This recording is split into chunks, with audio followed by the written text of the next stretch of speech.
आप सभी को नमस्कार। द साइकोलॉजी एकेडमी में आपका स्वागत है। आज हमारी शिक्षण अभिक्षमता यानी कि टीचिंग एप्टीट्यूड से रिलेटेड इंपोर्टेंट क्वेश्चन सीरीज की 6th क्लास है। ये सभी क्वेश्चंस हमारी आगामी परीक्षाओं जैसे कि एसटेट, सीटेट, केवीएस, एनवीएस आदि सभी परीक्षाओं की दृष्टि से बहुत ही महत्वपूर्ण है। तो आइए क्लास शुरू करते हैं। हमारा पहला प्रश्न है, शिक्षक को कक्षा शिक्षण के दौरान इस बात का पूरा ध्यान रखना चाहिए कि छात्र प्रसन्नतापूर्वक पढ़ें, पाठ पढ़ाने का कार्य पीरियड के समय में पूरा हो जाए, पाठ के उद्देश्य पूर्ण हो, कोई इधर उधर न ध्यान दे। तो शिक्षक को कक्षा शिक्षण के दौरान जिस बात का पूरा ध्यान रखना चाहिए वो है हमारा पाठ के उद्देश्य पूर्ण हो। मीन्स की जो टीचर ने जो कक्षा में जो क्लासरूम में जो बच्चों को पढ़ाया है, जो सिलेबस जो पाठ पढ़ाया है उसके उद्देश्य पूर्ण हो, वो बच्चों को अच्छी तरह से समझ में आ जाए। तो हमारे इस क्वेश्चन का राइट आंसर ऑप्शन सी, पाठ के उद्देश्य पूर्ण हो। नेक्स्ट क्वेश्चन करते हैं, कक्षा शिक्षण के दौरान आप छात्रों से कैसे प्रश्न पूछेंगे? पहले पढ़ाए गए पाठ से संबंधित, उस पाठ से संबंधित जो उस समय पढ़ाया जा रहा है, बालक के पूर्ण ज्ञान से संबंधित, उपरोक्त सभी। तो कक्षा शिक्षण के दौरान हम छात्रों से जैसे प्रश्न पूछेंगे वो है हमारा उपरोक्त सभी। मीन्स की जो पहले पढ़ाए गए पाठ से संबंधित जो कि बच्चों ने पहले पढ़ चुका है जिस पाठ में, उससे संबंधित, उससे रिलेटेड, और उस पाठ से संबंधित जो उस समय पढ़ाया जा रहा है, मीन्स की जो टीचर उस दौरान कक्षा में जो पढ़ा रहा है उससे रिलेटेड, और जो पाठ बालक के पूर्ण ज्ञान से संबंधित, मीन्स की जो बच्चों ने पहले जो पढ़ चुके हैं उसकी जो उन्हें कितनी नॉलेज है उनसे रिलेटेड। तो हमारे इस क्वेश्चन का राइट आंसर ऑप्शन डी, उपरोक्त सभी। नेक्स्ट क्वेश्चन करते हैं, बहरों के लिए शिक्षा व्यवस्था के क्षेत्र में किसका नाम उल्लेखनीय है? Annie Besant, Mariam Montessori, William Jonas, Helen Keller. तो सबसे पहले हम बात कर लेते हैं एनी बेसेंट के बारे में। तो ये एनी बेसेंट है, इनका जन्म 1 अक्टूबर 1847 में लंदन के एक मध्यम वर्गीय परिवार यानी कि जो मिडिल क्लास फैमिली है उसमें हुआ, एनी वुड के नाम से। मीन्स कि इनका जो बचपन का नाम था वो था एनी वुड, और यह एक आयरिश मूल की थी। तो जब वे जो 5 साल की थी तब इनके पिता का देहांत हो गया था। तो परिवार के पालन पोषण के लिए एनी बेसेंट की जो माँ थी, इन्होंने हैरो में लड़कों के लिए एक छात्रावास खोला था। मीन्स की जो बॉयज हॉस्टल होते हैं वो खोला था। तो छोटी सी एज में उन्होंने पूरे यूरोप की यात्रा कर ली थी, जिससे कि उनके दृष्टिकोण में बहुत ही वृद्धि हुई हो। एनी बेसेंट ने महिलाओं के अधिकारों, धर्मनिरपेक्षता, गर्भ निरोध और मजदूरों के हक के लिए लड़ाई लड़ी थी, और मानवता की ज्यादा से ज्यादा सेवा करना इनका परम उद्देश्य था। और 1893 में ये इंडिया पहुंची और 1917 में ये भारतीय राष्ट्रीय कांग्रेस की अध्यक्ष बनी, और इस पद को ग्रहण करने वाली एनी बेसेंट पहली महिला थी। तो ये हमारी एनी बेसेंट। अब बात कर लेते हैं मैरियम मोंटेसरी के बारे में। तो मैरियम मोंटेसरी 2.5 से 6 वर्ष के बालकों के हेतु जो प्रयोग में लाई जाने वाली जो पद्धति है, शिक्षण पद्धति है, जिसका डेवलपमेंट 20वीं सदी के प्रारंभ में किया था, वो किया था डॉक्टर मारिया मोंटेसरी ने। और रोम विश्वविद्यालय में मंदबुद्धि बालकों की चिकित्सा का कार्य करते हुए इनका ध्यान था वो गया इन बच्चों की एजुकेशन की तरफ, और इन्होंने मोंटेसरी पद्धति का डेवलपमेंट किया, विकास किया, और जो बाद में सामान्य बुद्धि के जो बच्चे होते हैं उनके लिए भी प्रयोग में लाई गई। और इस पद्धति में चलने वाला पहला स्कूल अर्थबर्बर श्रमिक बच्चों के लिए सैन लोरेंजो में 6 जनवरी 1907 में खोला गया। ये हमारी मैरिया मोंटेसरी। अब बात कर लेते हैं विलियम जोनस के बारे में। तो सन 1783 में एक पर्सन आए, विलियम जोनस। इनको अपॉइंटमेंट मिला था इंडिया में एज ए जूनियर जज at the supreme court. Supreme court Calcutta में था, तो वहां पर एक जूनियर जज बन के आए थे।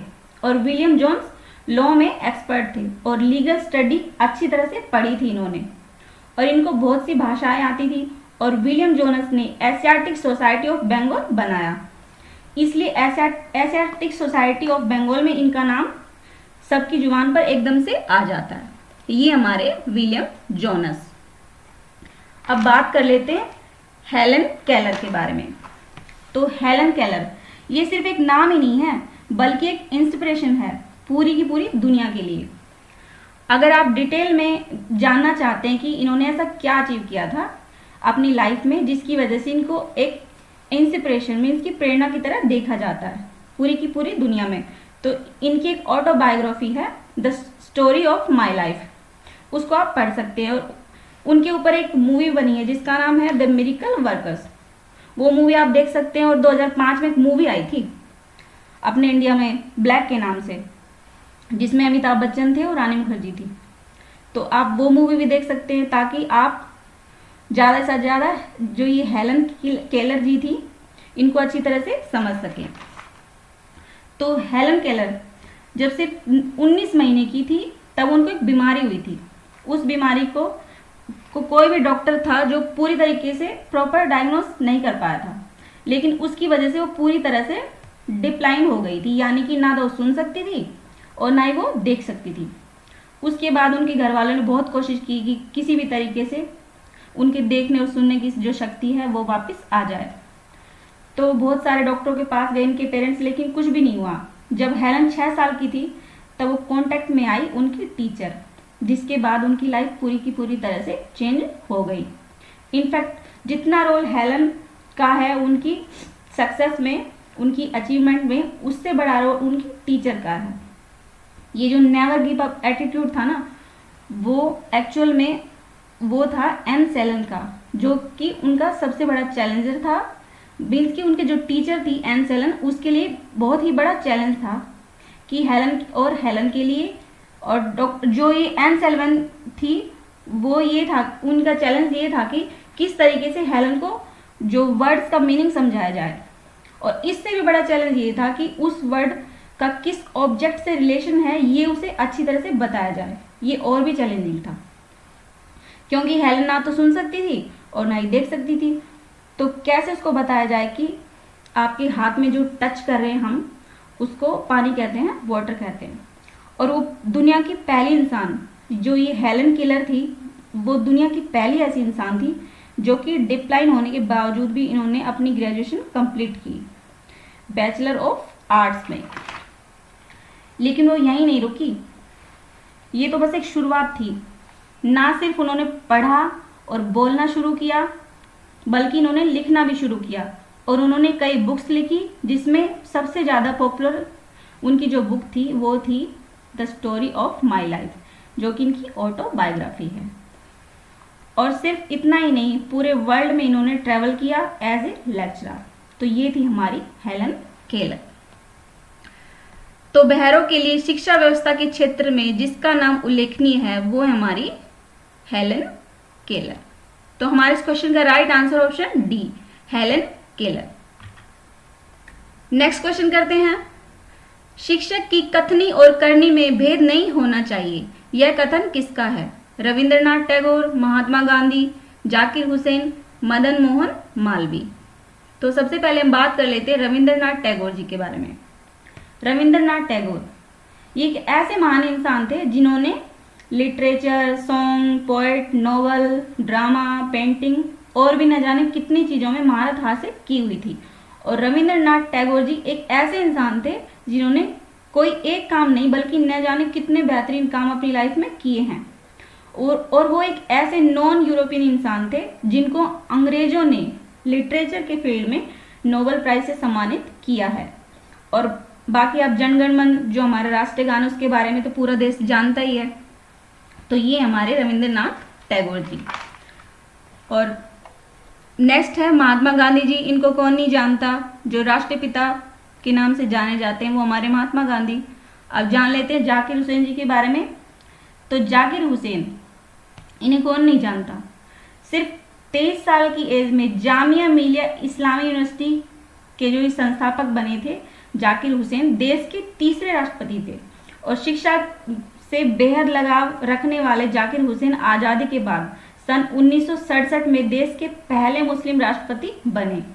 और हैदराबाद में जन्मे महान शिक्षाविद जाकिर हुसैन को शिक्षा के क्षेत्र में योगदान के लिए साल 1954 में पद्म विभूषण और साल 1963 में भारत रत्न की उपाधि से सम्मानित किया गया था।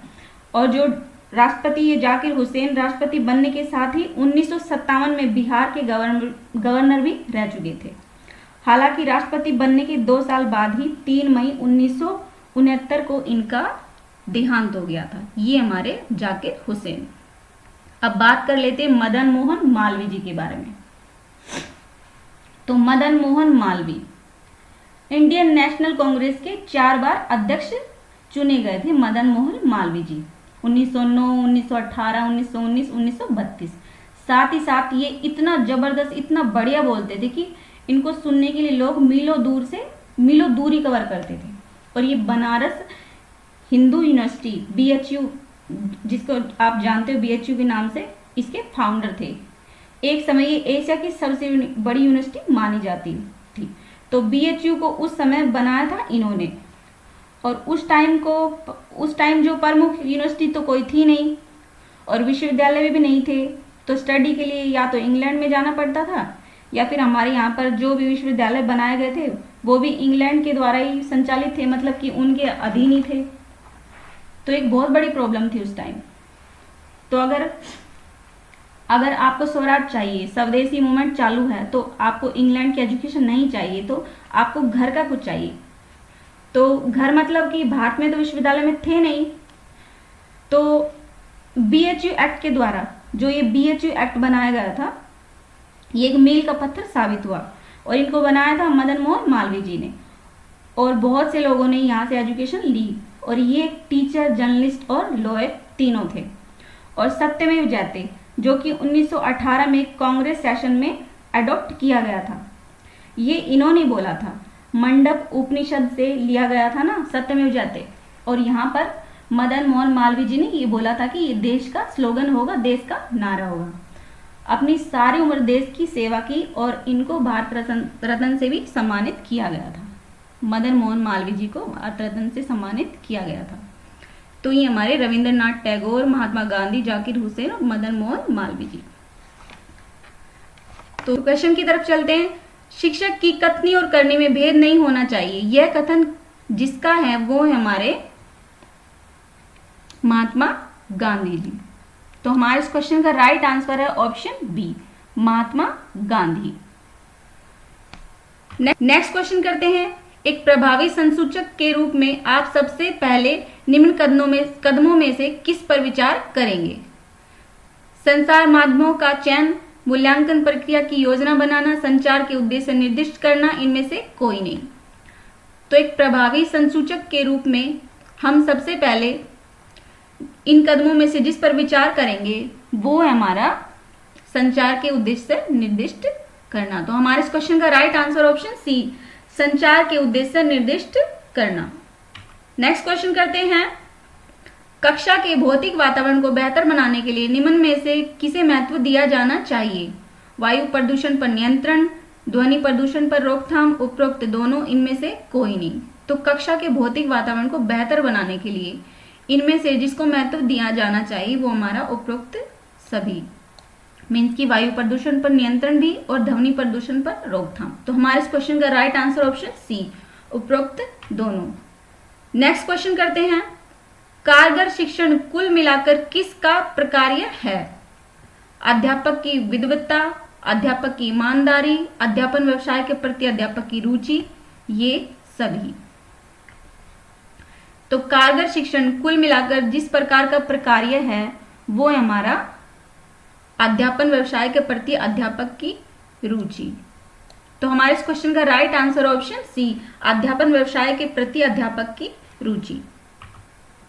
नेक्स्ट क्वेश्चन करते हैं।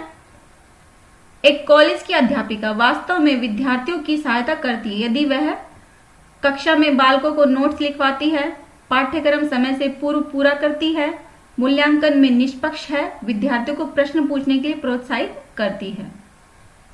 तो एक कॉलेज की अध्यापिका वास्तव में रियल में विद्यार्थियों की सहायता करती है यदि वह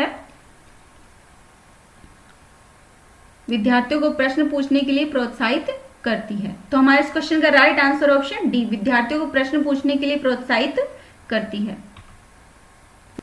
नेक्स्ट क्वेश्चन करते हैं। कक्षा नायक का चयन करते समय अध्यापक को किस बात को ध्यान में रखना चाहिए? छात्र की बौद्धिक क्षमता को, छात्र की अनुशासन के प्रति निष्ठा को, अन्य छात्रों की पसंद को, छात्र की शैक्षिक उपलब्धि को।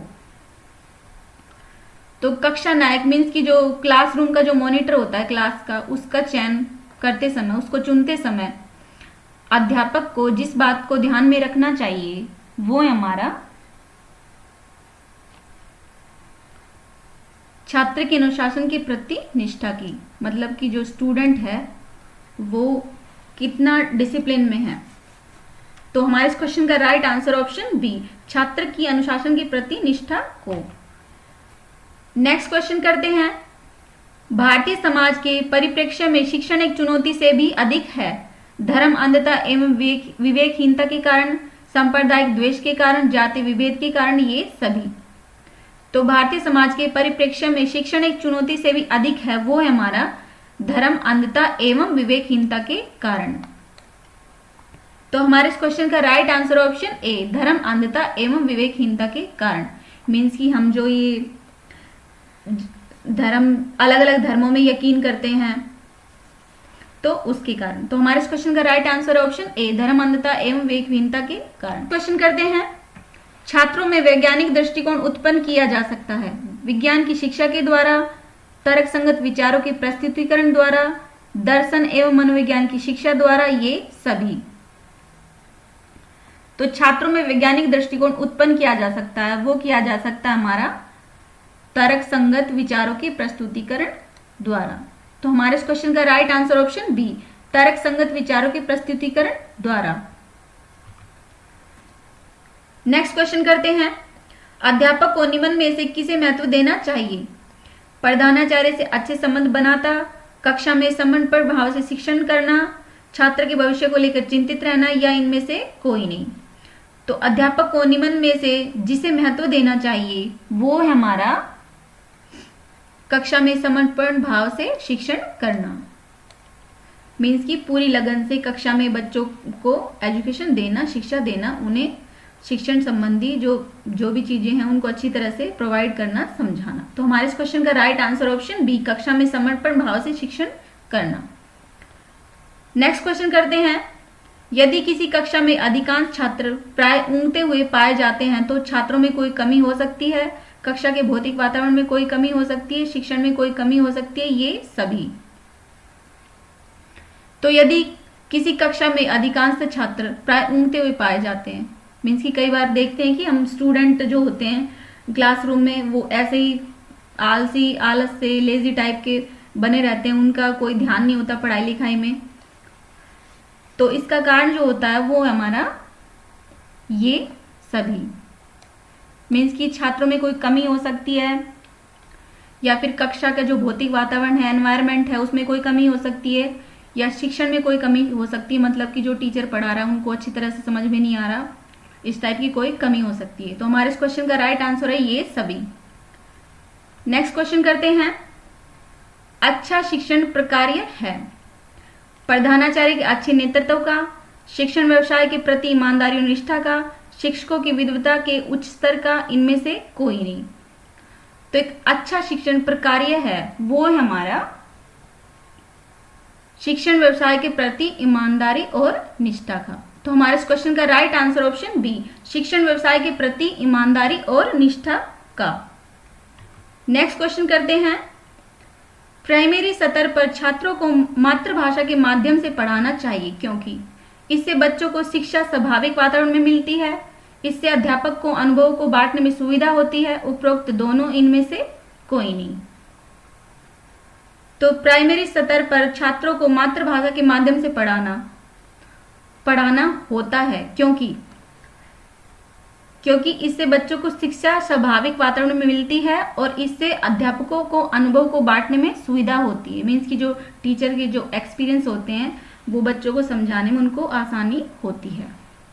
तो हमारे इस क्वेश्चन का राइट आंसर है ऑप्शन सी, उपरोक्त दोनों। नेक्स्ट क्वेश्चन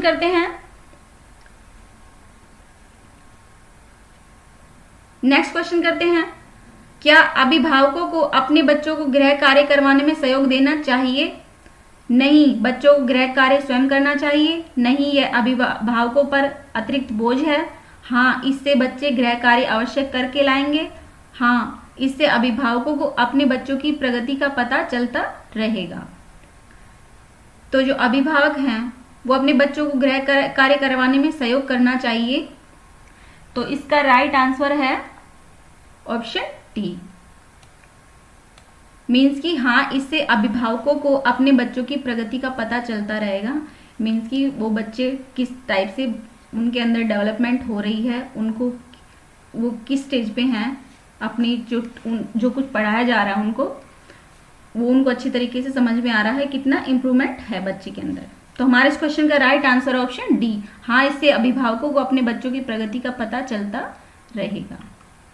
नेक्स्ट क्वेश्चन करते हैं, क्या अध्यापकों के लिए कोई आचार संहिता होनी चाहिए? नहीं, इसका लागू करना कठिन है। हाँ, क्योंकि इससे उसकी जवाबदेही बढ़ेगी। नहीं, क्योंकि अध्यापन का कार्य बहुत जटिल है। इनमें से कोई नहीं। तो सबसे पहले हम बात कर लेते हैं अध्यापकों के लिए आचार संहिता के बारे में। तो इसके अकॉर्डिंग जो आचार संहिता है टीचर्स के लिए, यह केंद्रीय विद्यालय संगठन के सभी कर्मचारियों पर केंद्रीय सिविल सेवा आचरण नियमावली मीन्स की जो 1954 के जो उपलब्ध आवश्यक परिवर्तनों सहित लागू होती है, और इन नियमों का जो उल्लंघन करने पर कर्मचारी के विरुद्ध केंद्रीय सिविल सेवा CCA नियमावली 1965 के तहत कार्रवाई की जा सकती है। और इसके अकॉर्डिंग प्रत्येक टीचर अपने देखभाल में सौंपे गए जो विद्यार्थी स्टूडेंट होते हैं, उनके मन में उपदेश व उदाहरण के थ्रू मातृभूमि के लिए प्रेम की भावना बिठाएगा, और प्रत्येक टीचर उपदेश और एग्जाम्पल द्वारा कानून और व्यवस्था के प्रति सम्मान रिस्पेक्ट अपने स्टूडेंट्स के मन में पैदा करेगा। और प्रत्येक टीचर ऐसे विद्यालय क्रियाकलापों मीन्स की जो एक्टिविटीज होती हैं उनका आयोजन करेगा और बढ़ावा देगा, जो स्टूडेंट के बिटवीन विश्व बंधुत्व की भावना पैदा करे। मीन्स की जो सभी दूसरे देशों के प्रति आपसी भाईचारा दोस्ताना भाव है वो पैदा करे। और इसके अकॉर्डिंग कोई भी टीचर किसी भी राजनीतिक पार्टी का सदस्य नहीं होगा, और या इस प्रकार की पार्टी के पक्ष में खुले में मीन्स की ओपनली या कमरे में कोई भी एक्टिविटी नहीं करेगा, और वह किसी भी राजनीतिक पार्टी या किसी से संबंध नहीं रखेगा, जिससे कि केंद्रीय विद्यालय संगठन के उद्देश्य, लक्ष्य और प्रकारों के अगेंस्ट घोषित जो अनाउंसमेंट होती हैं वो की गई हो। और अगर टीचर चुनाव में उम्मीदवार के रूप में खड़ा होता है तो उसे इससे पहले अपनी नौकरी से त्यागपत्र रिजाइन करना पड़ेगा। और इस आचार संहिता के अकॉर्डिंग प्रत्येक टीचर अपने सभी स्टूडेंट्स के साथ अपने संबंधों में पूरी तरह से निष्पक्ष रहेगा, मीन्स कि किसी तरह का बच्चों में भेदभाव नहीं करेगा, और वह धीरे धीरे सीखने वाले स्टूडेंट्स के साथ विशेष तौर पर सहानुभूति रखेगा और मददगार रहेगा, मीन्स कि उनकी हेल्प करेगा। ये है टीचरों के लिए जो आचार संहिता नियमावली। तो क्वेश्चन की तरफ चलते हैं, क्या अध्यापकों के लिए कोई आचार संहिता होनी चाहिए? तो हमारे इस क्वेश्चन का राइट आंसर ऑप्शन बी। हाँ, क्योंकि उससे उसकी जवाबदेही बढ़ेगी, मीन्स की टीचर होती है उसकी जवाबदेही बढ़ेगी। तो हमारे इस क्वेश्चन का right answer option B. Next question करते हैं, निम्न में से कौन सा कथन सत्य नहीं है? शिक्षण एक कला है, शिक्षक जन्मजात होते हैं, शिक्षकों को प्रशिक्षित किया जा सकता है, ये सभी। तो इनमें से जो कथन है वो सत्य नहीं है, वो है हमारा शिक्षक जन्मजात होते हैं। तो हमारे इस क्वेश्चन का राइट आंसर ऑप्शन बी, शिक्षक जन्मजात होते हैं।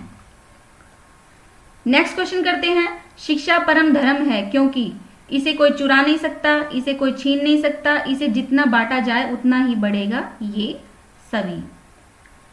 तो शिक्षा परम धर्म है क्योंकि इसे कोई चुरा नहीं सकता है, इसे कोई छीन नहीं सकता है, और इसे जितना बांटेंगे, जितना दूसरे लोगों में फैलाएंगे, उतना ही ये बढ़ता जाएगा।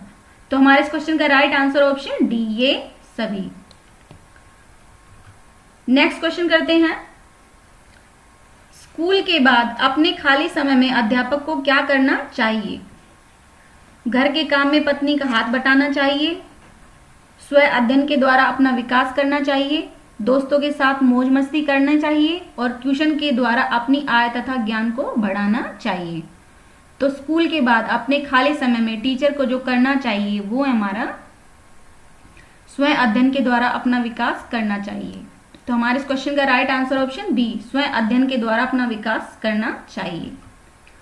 नेक्स्ट क्वेश्चन करते हैं, छात्रों में श्रम का महत्व भावना का क्या अर्थ है? शारीरिक श्रम करने से मान सम्मान नहीं घटता, सभी काम समान रूप से इज्जत वाले हैं, कोई भी काम छोटा बड़ा नहीं होता, ये सभी। तो छात्रों में श्रम का महत्व मीन्स की जो मेहनत लगन का जो महत्व है उसकी भावना का अर्थ है वो है हमारा ये सभी। मीन्स की शारीरिक श्रम करने से मान सम्मान नहीं घटता है और सभी काम समान रूप से इज्जत वाले होते हैं और कोई भी काम छोटा या बड़ा नहीं होता। तो हमारे इस क्वेश्चन का राइट आंसर ऑप्शन डी, ये सभी। नेक्स्ट क्वेश्चन करते हैं, शिक्षण के लिए ज्ञान, प्रशिक्षण, अनुभव तथा अनुसंधान के अलावा और किस बात की आवश्यकता पड़ती है? अभिरुचि की, सकारात्मक अभिवृत्ति की, उपरोक्त दोनों, इनमें से कोई नहीं। तो शिक्षक के लिए ज्ञान मीन्स की जो नॉलेज होती है, प्रशिक्षण मीन्स की जो ट्रेनिंग, और अनुसंधान अनुभव मतलब की जो एक्सपीरियंसेस होते हैं, और अनुसंधान मीन्स की जो रिसर्च। इसके अलावा जिस बात की आवश्यकता पड़ती है एक टीचर को शिक्षण के लिए वो है हमारा उपरोक्त दोनों मीन्स की अभिरुचि की भी, इंटरेस्ट की भी, और सकारात्मक अभिवृत्ति एप्टीट्यूड की भी। तो हमारे इस क्वेश्चन का राइट आंसर है ऑप्शन सी, उपरोक्त दोनों।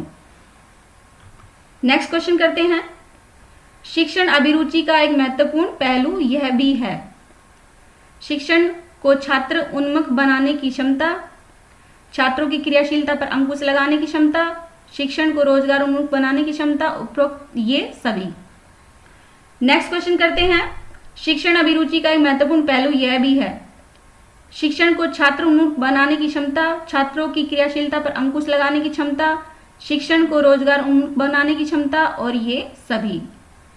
तो शिक्षण अभिरुचि मीन्स की जो हमारा टीजी की एप्टीट्यूड होता है उसका एक महत्वपूर्ण जो इम्पोर्टेंट पहलू है वो ये भी है कि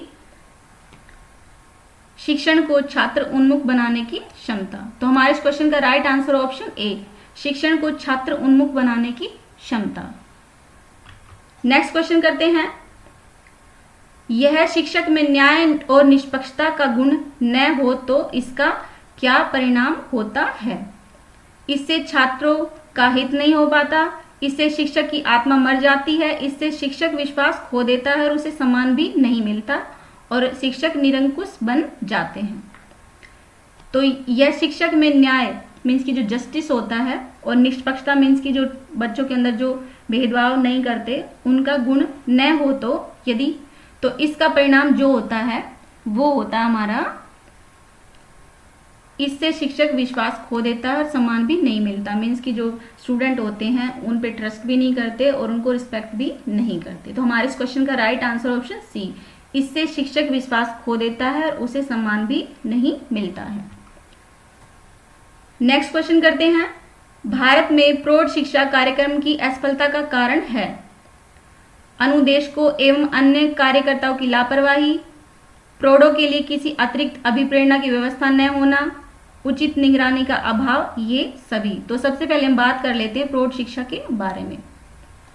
तो हमारी जो प्रौढ़ शिक्षा है, प्रौढ़ शिक्षा से तात्पर्य उन लोगों को शिक्षा उपलब्ध कराना है जिनकी आयु सीमा 21 वर्ष से ऊपर की है और औपचारिक शिक्षा की आयु को पार कर चुके हैं, लेकिन वे अब साक्षरता, आधारभूत शिक्षा, कौशल विकास यानी कि जो व्यावसायिक शिक्षा होती है और इसी तरह की अन्य शिक्षा सहित किसी भी तरह के ज्ञान की आवश्यकता का अनुभव करते हैं। तो नॉर्मली जाना जाता है कि जो प्रौढ़ होते हैं वो क्या होते हैं कि जब टीन एज निकल जाती है और जिसको हम किशोरावस्था कहते हैं, तो उसके ऊपर जो भी होगा वो लोग अपनी औपचारिक शिक्षा यानी कि जो स्कूलिंग नहीं कर पाए हैं उनको फिर से कहीं ना कहीं शिक्षा का एक मानदंड बताना होता है और कि किस तरीके से उनकी शिक्षा जो है वो बहुत जरूरी थी, जो छूट गई थी वो उनको फिर से पढ़ाएं, उनकी फिर से चालू करवाएं। तो ये होती है हमारी प्रौढ़ शिक्षा। तो भारत में प्रौढ़ शिक्षा कार्यक्रम की असफलता का कारण है वो है हमारा ये सभी, मीन्स की अनुदेशकों एवं अन्य कार्यकर्ताओं की लापरवाही और प्रौढ़ों के लिए किसी अतिरिक्त अभिप्रेरणा की व्यवस्था न होना और उचित निगरानी का अभाव। तो हमारे इस क्वेश्चन का राइट आंसर ऑप्शन डी, ये सभी। तो ये थे आज के हमारे कुछ इंपॉर्टेंट क्वेश्चंस। आई होप आपको ये वीडियो पसंद आई। अगर आपको हमारी वीडियो पसंद आई तो प्लीज लाइक करें, शेयर करें, सब्सक्राइब करें। Thanks for watching.